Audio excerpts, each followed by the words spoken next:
Ethan Cole worked in a small outpost at the edge of known space, and his life was quiet and dull, and that was how he liked it, because he had left Earth years ago to escape the noise of war and politics and greed, and he wanted peace more than anything.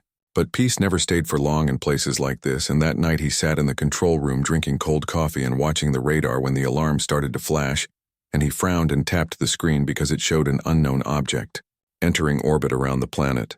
But there were no readings and no signals and no life signs and no engines, which made no sense at all, because every ship left a trace. Yet this one was like a shadow in space, and he tried to call the main control, but there was no answer, and his voice echoed in the silence, and it made him uneasy. And then the lights began to flicker and die one by one, until only the red glow of emergency power remained, and he took his flashlight and moved down the narrow corridor, and the air felt heavy, and the station was too quiet, and every step sounded louder than it should. And when he reached the main room, he stopped because everyone was gone, and only one figure stood in the middle of the room, and it was tall and covered in dark armor that seemed to drink in the light, and the helmet had no eyes, no mouth, just a black surface. And Ethan felt a chill crawl up his spine, and his hand went to his gun, but he did not draw it because something deep inside told him that it would not matter. And the figure turned slowly to face him, and the air itself seemed to hold still, and a voice came out calm and cold, and it said, "You are human." And Ethan swallowed hard and said yes. And the voice asked, "Are you afraid?" And Ethan said yes, but I am still here, and the figure tilted its head as if curious and said, "Most run when they see me, but you do not." And Ethan said, "Maybe I am too tired to run." And the figure said, "I am the Slayer." And Ethan's heart almost stopped, because he knew that name from stories whispered across colonies and fleets, and mercenaries told it to frighten recruits, and every child in the galaxy knew it as the name of death itself, because the Slayer had ended wars alone and destroyed armies, and no one knew what it really was, only that it never failed. But now it was here standing before him in silence, and Ethan could not understand why, and he asked, "What do you want from us?" And the Slayer said, "I did not come to kill. Not this time." And Ethan blinked and said, "Then why are you here?" And the Slayer said, "I am dying and I need a partner." And Ethan thought he had misheard, because it made no sense that a being like this would need anyone, let alone him. And he said, "A partner? Why me?" And the Slayer said, "Because your mind is strong, and human minds are different, adaptable, and alive. I cannot survive alone anymore. My systems are failing. I was made to fight, but I have fought too long, and if I die, the core inside me will destroy everything near me, including the station." And you and Ethan stared in shock and said, "You are saying if you die, we all die?" And the Slayer said, "Yes. So I choose to live, and I choose you." And Ethan could not move, because part of him wanted to say no and run, but he saw the look in that faceless mask, and somehow he believed it was not lying. And he said, "What do I have to do?" And the Slayer reached out one armored hand and said, "Take my hand and we will be joined, and I will not harm you." And Ethan hesitated, because he knew that once he did this, nothing would ever be the same again. But he also knew that if he did not do it, everyone here would die. And so he reached out, and their hands touched, and a shock went through his body, and his vision filled with light, and he saw things that were not his memories of battles across galaxies of fire and broken worlds and screams and silence. And he saw what the Slayer had done, and for a moment he almost pulled away. But then he saw something else: loneliness, a voice without a friend, a creature that had lived too long with nothing but its purpose. And when the light faded, he was on his knees gasping, and the Slayer stood over him, its armor glowing faintly, and it said, "The bond is complete. You will feel me, and I will feel you." And Ethan could feel it already, a quiet presence in his thoughts, calm and watching. And he said, "What did you do to me?" And the Slayer said, "I saved you and myself. Now we are one." And before Ethan could ask more, the station shook violently, and alarms started again, and he ran to the console and saw red markers filling the screen. Dozens of pirate ships entering orbit, and he cursed and said, "They found us." And the Slayer said, "They followed me." "They want what?" "I carry." And Ethan said, "What do we do?" And the Slayer said, "We fight." And it walked to the window and raised one hand, and energy flared from its armor and spread like a shield around the station, and the first wave of missiles hit and exploded harmlessly. And Ethan stared in shock, and the Slayer said, Now your turn, take control of the weapons, and he did, his fingers moving faster than ever before, guided by something that was not entirely his own, and he realized the Slayer was helping him, sharing its reflexes, its aim, its calm, and the station's guns came alive and fired into space, and ships exploded one after another. And the pirates tried to flee, but the Slayer reached through his mind and aimed through his hands, and together they fought, like one being. And when it was over, silence filled the room again, and the stars outside were bright. And the Slayer turned to him and said, "You fought well." And Ethan said, "That was not me." And the Slayer said, "It was both of us. And you are stronger than you know." And Ethan looked at the wreckage outside and said, "What happens now?" And the Slayer said, "Now we survive together. Our enemies will come again, but they will not find us weak." And Ethan stared at his reflection in the dark glass and saw the faint glow in his eyes, a sign of the link between them, and he felt fear and wonder at once, and he knew his life was no longer his own. And yet, for the first time in years, he felt something real, not peace but purpose. And the Slayer said, "Rest. Human, tomorrow we begin again." And Ethan sat in silence as the stars drifted by, and he realized the galaxy's deadliest Slayer had chosen him, and there was no turning back. Ethan woke to the sound of soft humming, and at first he thought it was the power systems of the station running again. But then he realized it was something inside his head, a deep, quiet sound, like a pulse. And when he opened his eyes, he was still. In the control room, though, the lights were dim and the air smelled faintly of ozone and burnt metal, and he saw the Slayer standing near the main console, unmoving like a statue, and he sat up slowly because his body felt strange, heavy yet strong, as if his muscles had been rewired, and he said, "What did you do to me?" And the Slayer turned its head slightly and said, "Your body needed repair. The link healed you. You were injured during the battle." And Ethan looked down at his arm and saw a thin scar that had not been there before, already fading, and he said, "So this is what it feels like to share a mind with something like you." And the Slayer said, "You will grow used to it. You are changing as I am changing." And Ethan stood and walked closer and said, "You said you were dying. Does this bond stop that?" And the Slayer said, "For now, yes, the fusion slows the decay of my core, but it will not last forever. If we are to survive, we must find the one who made me." And Ethan frowned, because that meant leaving the safety of the station and going back into a galaxy that feared the Slayer. And he said, "Do you even know where to look?" And the Slayer said, "I have fragments of data from old wars, coordinates buried in memories. They may lead us to my origin." And Ethan said, "Then we will need a ship. This station cannot move." And the Slayer said, "I have already sent a signal to call one." And before Ethan could ask what kind of signal, he saw a small light blink on the monitor and a ship appeared on the edge of the system. And Ethan said, "That was fast." And the Slayer said, "It was a drone from my old fleet. I kept it hidden. It will obey me." And they walked together to the docking bay, and the airlock opened with a hiss, and the ship floated like a dark spear, its hull scarred and old, but still alive with faint blue light. And Ethan stepped inside and felt a strange familiarity, as if the ship itself welcomed him. And the Slayer followed and said, "The link extends to this vessel. Now you may control it as easily as your own hands." And Ethan said, "This is going to take time to get used to." And the Slayer said, "You have already done more than most ever could." And soon the engines roared to life, and the stars stretched as they jumped into faster than light travel. And Ethan watched the streaks of light outside the window and said, "Where are we going?" And the Slayer said, "A world called Varith. It was once a testing ground for weapons of my kind." And Ethan nodded, trying not to think about what kind meant in that sentence. And the Slayer stood silent for a long time before saying, "You do not fear me as others do." And Ethan said, "Maybe I should, but I have seen too much to be afraid of one more monster." And the Slayer said, "I am not a monster."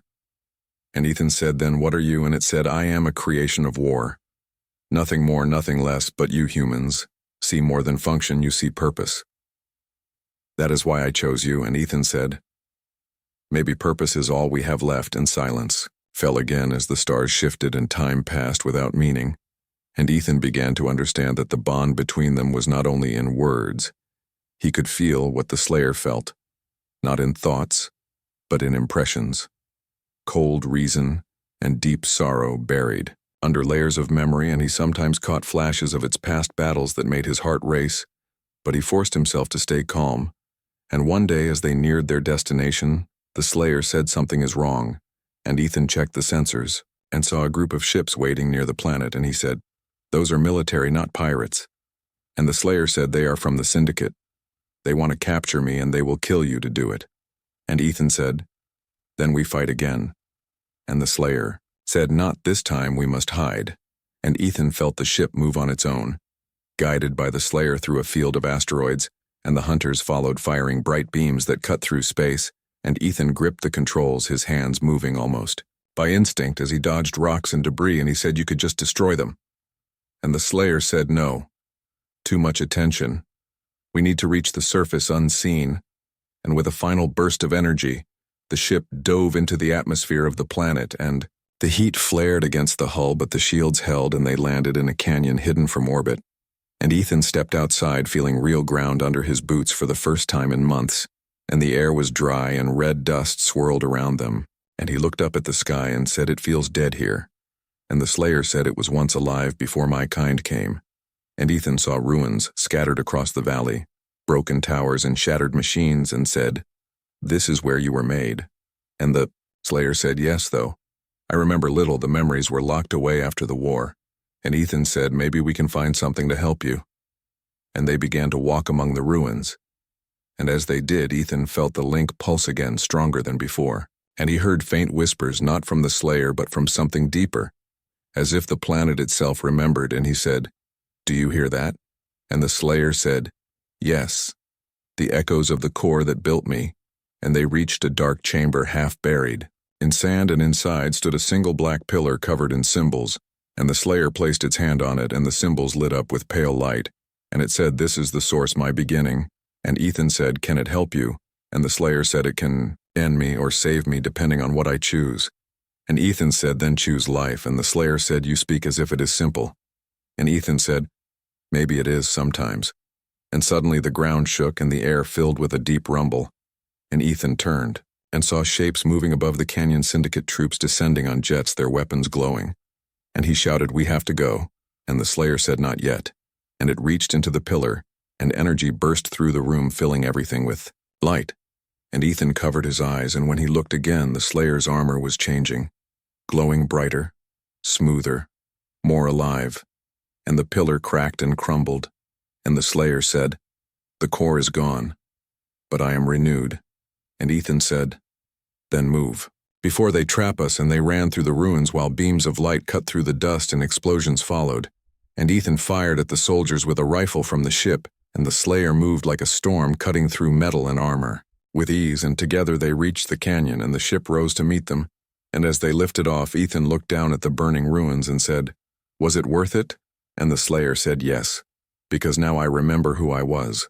I was not built for war, I was built to end it."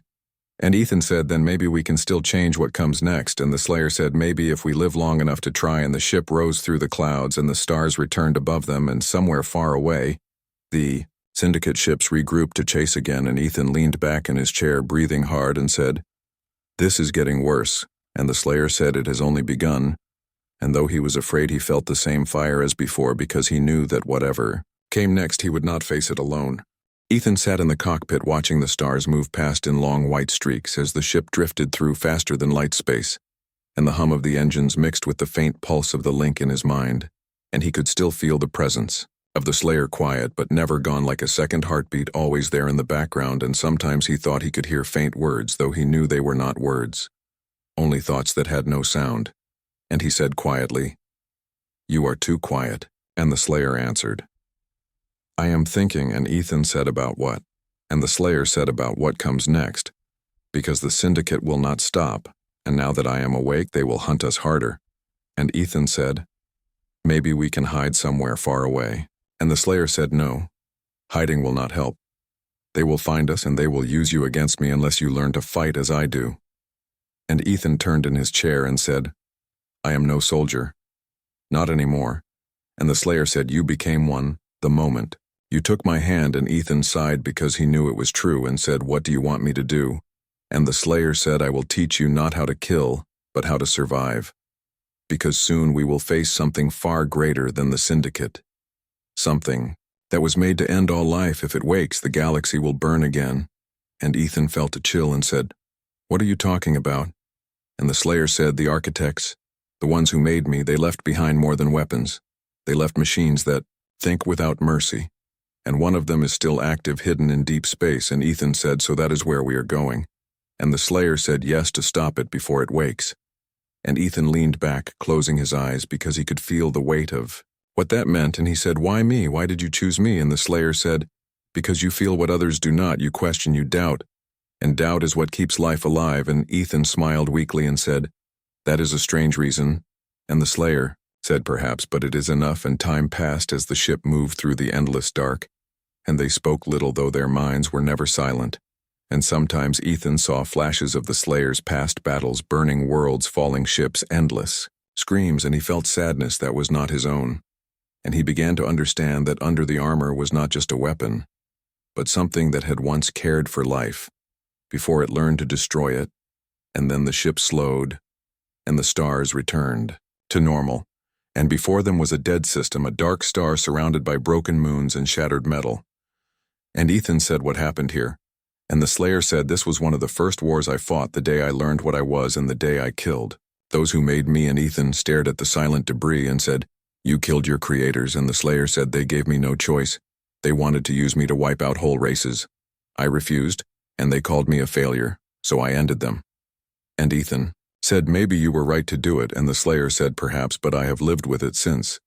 And they approached the largest fragment of a moon that drifted slowly around the dead star, and in its center was a structure, half machine, half rock, glowing faintly with blue light. And the Slayer said, "That is where the signal comes from, the core of the architect." And Ethan said, "And you think we can stop it?" And the Slayer said, "We must."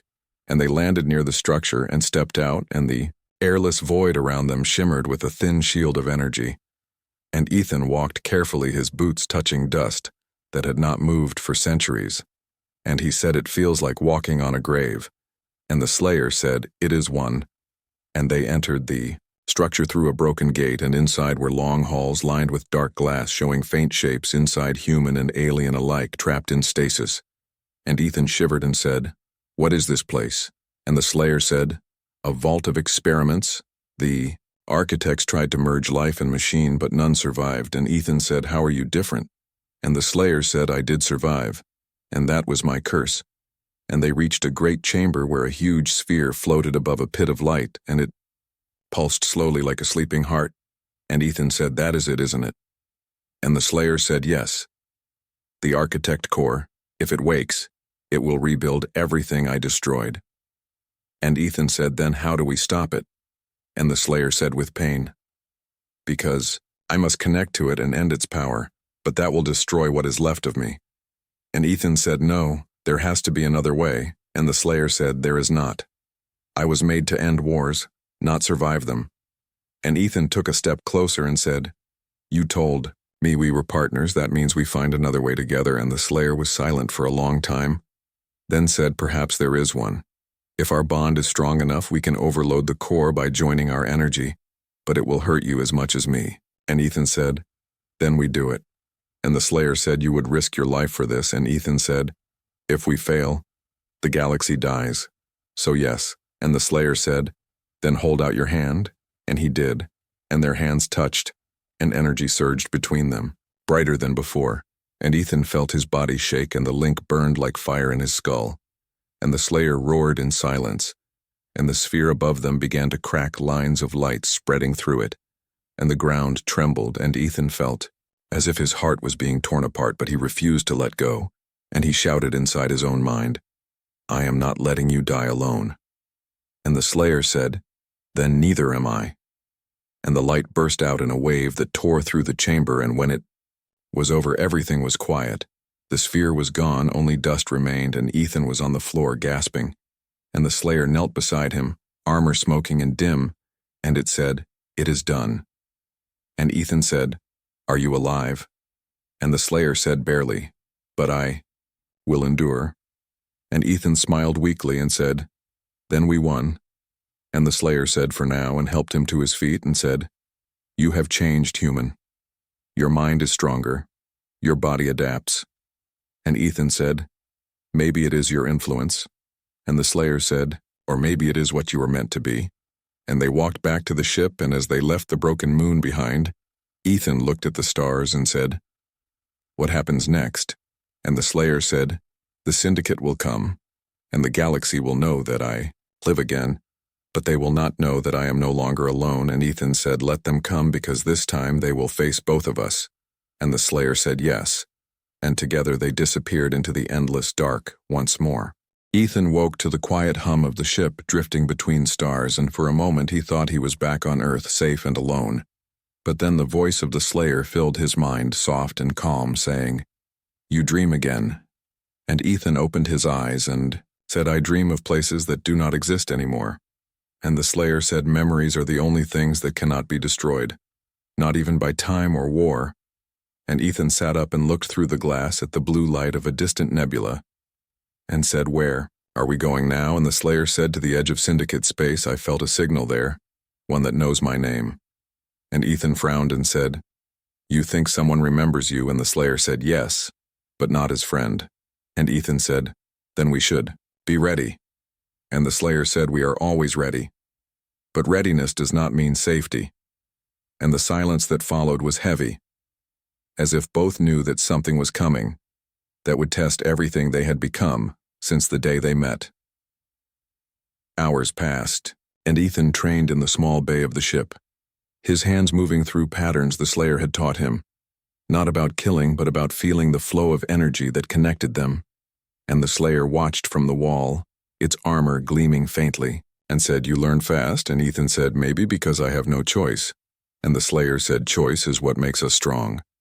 And Ethan smiled and said, "Is that what your creators believed?" And the Slayer said, "No, they believed strength came from control and fear, and that is why they fell." And Ethan said, "Maybe we will not make the same mistake." And the Slayer said, "Maybe." And before Ethan could answer, the ship alarms flared and red lights filled the cabin, and the Slayer turned toward the screen and said, "Syndicate patrol 6 ships closing fast." And Ethan said, "How did they find us?" And the Slayer said, "They always find what they fear." And the ship shook as a blast hit its shields, and Ethan said, "We cannot fight them all." And the Slayer said, "No, but we can make them believe we can." Ethan took the controls, and the Slayer stood behind him, its mind linking with his, and suddenly the ship felt alive, like it moved with thought instead of hands, and together they turned through the stars, diving between streams of plasma and bursts of fire. And Ethan shouted, "They are locking on." And the Slayer said, "Then we show them why I am called the Deadliest." And its energy flowed through the ship, turning every weapon into light, and the blast that came tore through 2 enemy ships, leaving only dust, and the rest turned away, trying to regroup. But Ethan could feel his strength fading because the bond between them burned too bright, and he said, "I cannot hold it." And the Slayer said, "Then let go, I will finish this." And the ship moved without him, like it was driven by will alone, and the remaining Syndicate vessels vanished in bursts of white flame, and then everything went quiet, except for the sound of Ethan breathing hard. And the Slayer said, "You did well." And Ethan said, "I feel like I am falling apart." And the Slayer said, "Power always demands a price." And Ethan said, "Then I want to learn how to pay it, without dying." And the Slayer said, "You already are." They landed on a barren moon later, to rest and repair the ship, and Ethan stepped outside, feeling the cold wind against his face, and looked up at the dark sky filled with stars and said, "Do you ever get tired of all this?" And the Slayer said, "I do not feel as you do, but I remember what it was to rest, to be at peace." And Ethan said, "Do you miss it?" And the Slayer said, "Yes, though I no longer know what it feels like." And Ethan looked at the Slayer and said, "Maybe I can remind you." And the Slayer said, "Perhaps one day, when war is not the only thing left in the universe." And Ethan smiled and said, "Then we better make sure that day comes." And the Slayer said, "We will try." Later that night, as Ethan rested, he felt a whisper in his mind, not from the Slayer, but something else, ancient and cold, and he sat up saying, "Did you hear that?" And the Slayer turned sharply and said, "Yes, I did." And Ethan said, "What was it?" And the Slayer said, "Something older than me and older than the Syndicate, something that should have been asleep." And Ethan said, "Where is it coming from?" And the Slayer said, "The same place we were headed, the edge of Syndicate space." And Ethan said, "Is it a trap?" And the Slayer said, "It is worse than that. It is a call." And Ethan said, "For us." And the Slayer said, "For me, because it remembers." And the voice came again, faint like wind through broken glass, saying, "Return to me, child of war." And Ethan felt fear that was not his own. And the Slayer said, "It is one of them, an architect that survived." They left the moon and entered. The dark reaches beyond mapped stars, and the deeper they went, the colder the space became, as if even light was afraid to stay. And Ethan said, "I can feel it watching." And the Slayer said, "It is waiting. It wants me to come close so it can reclaim what I am." And Ethan said, "Then we cannot go." And the Slayer said, "If we do not, it will find others to finish its work. It must end." And Ethan said, "Then we end it together." And the Slayer said, "Yes, together always." And when they reached the edge of the Black Nebula, they saw it a structure so large it filled their screens, half machine, half world, a fortress built by gods long gone. And Ethan said, "It looks alive." And the Slayer said, "It is." And as they watched, parts of it began to move, glowing with red light, and a voice echoed through their minds saying, "I created you to bring order. You failed. Now return." And the Slayer said, "Never." And the ship shuddered as energy waves hit it hard, and Ethan said, "It knows we are here." And the Slayer said then, "We show it we are not prey." And they pushed forward, diving toward the massive gates that opened like the jaws of a beast. Inside was darkness and silence, broken only by faint pulses of red light like veins running through the metal walls. And Ethan said, "What do we do?" And the Slayer said, "We find the core and destroy it." And Ethan said, "Like before." And the Slayer said, "Yes, but this time it will fight back." And as they moved through endless tunnels, shapes began to form from the walls, tall figures made of light and metal. The echoes of the architects sent to stop them, and Ethan fired the ship's cannons, but the bolts passed through them, and the Slayer said, "They are not real. They are memories that kill." And Ethan said, "Then how do we fight them?" And the Slayer said, "With will," and reached out through their link, sending waves of energy that shattered the phantoms, and the walls shook, and the voice came again louder, saying, "You cannot destroy what made you." And the Slayer said, "I can, and I will." They reached the heart of the fortress, and in the center hung a vast machine surrounded by floating rings of energy. And within it was a shape like a figure of light, tall and still. And the voice said, "You were my greatest creation, the perfect weapon. Why do you defy your purpose?" And the Slayer said, "Because I learned what you never did, that life has worth." And the voice said, "Then you must die with it." And the energy surged, and the Slayer fell to one knee, sparks flashing from its armor. And Ethan ran forward, shouting, "Stop!" And the voice turned to him, saying, "You are nothing but flesh, weak and dying." And Ethan said, "Maybe, but that is what makes me strong." And he reached out, touching the Slayer's arm, and their link flared, and together they pushed back against the force, and the machine screamed as the energy turned inward, and the light burst through the chamber. And when it faded, Ethan was on the ground, the fortress breaking apart around them, and the Slayer stood silent, its armor cracked and dim. And Ethan said, "Are you still here?" And the Slayer said, "Yes, but it is not over yet. The fortress will fall and we must leave." And Ethan said, "Then let us go home." And the Slayer said, "Where is home?" And Ethan said, "Anywhere we survive, together." And the Slayer said, "Then we will find it." And they ran back through collapsing tunnels as the walls broke apart, and the stars beyond began to shine through, and their ship lifted off just as the fortress exploded behind them, scattering light across the dark. When the silence returned, Ethan leaned back, breathing hard, and the Slayer said, "It is done." And Ethan said, "Maybe for now." And the Slayer said, "Yes, for now." And as they drifted through the quiet dark, both knew that peace was only another brief pause before the next war, but for that moment they were alive and together, and that was enough. Understood. Here is part 5 of The Galaxy's Deadliest Slayer Chose a Human as its partner. Written exactly how you requested, in third person, using simple and basic English, about 1,200 words, in one continuous flow, with no chapters, headings, or extra dots. Ethan stood inside the great chamber of the Galactic Union, and the light from the nearby star poured through the crystal walls and made the air shimmer like it was alive, and the Slayer stood beside him, silent and calm, and the beings from 100 worlds watched them from their high seats, whispering to one another in fear because they could not understand why the deadliest creature in the galaxy had chosen a human to be its partner, and some called him fool, and some called him threat, and others thought he was